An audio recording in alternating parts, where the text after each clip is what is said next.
le service public d'éducation. Nous défendons l'école publique, une école qui donne à tous les élèves les moyens de réussir, qu'importe leurs difficultés sociales, scolaires, leur handicap, leur origine ou leur religion réelle ou supposée.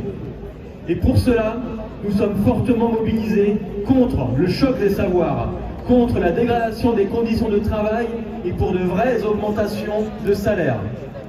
Ainsi, depuis plusieurs semaines, les actions locales sont nombreuses. Grèves comme au LP Rose Gaz de Quimperlé et à Landerneau, rassemblements devant les établissements comme au collège Alain de Crozon ou au collège Simone Veil de Saint-Renan, ou devant la DS2N pour dire non aux fermetures de classes. Il y a aussi des réunions publiques sur l'avenir de l'école publique et contre le choc des savoirs.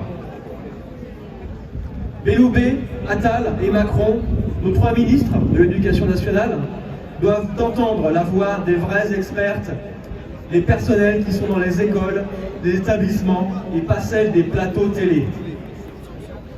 Nous revendiquons les moyens nécessaires en poste pour baisser le nombre d'élèves par classe, assurer les remplacements et l'enseignement spécialisé quand cela s'avère nécessaire. Nous dénonçons l'annulation de 700 millions d'euros de crédits pour le budget de l'éducation nationale. Elle va avoir des effets concrets dans les écoles et les établissements pour les élèves et les personnels, alors déjà que l'école manque de tout. Les organisations syndicales de l'éducation nationale appellent à continuer la mobilisation au-delà d'aujourd'hui. Ensemble, nous devons gagner l'abandon du choc des savoirs et de la réforme de la voie professionnelle, l'annulation des suppressions de postes et la création des emplois nécessaires pour la rentrée 2024. De vrais moyens à la hauteur des besoins pour l'école publique. Depuis 2017, l'inflation cumulée s'élève à plus 20%, quand l'augmentation du point d'indice dans la même période a été de 5,5%, soit plus 15% de pouvoir de vivre en moins. Pour cette simple année 2024, l'inflation est de plus 7,9%, avec une simple augmentation de 1,5% du point d'indice pour la fonction publique. Soignants, sociaux, techniques, administratifs, nous contribuons toutes et tous à faire fonctionner notre hôpital public et les établissements sociaux et médico-sociaux publics. Il faut en finir avec la smicardisation des catégories C et le tassement des grilles indiciaires.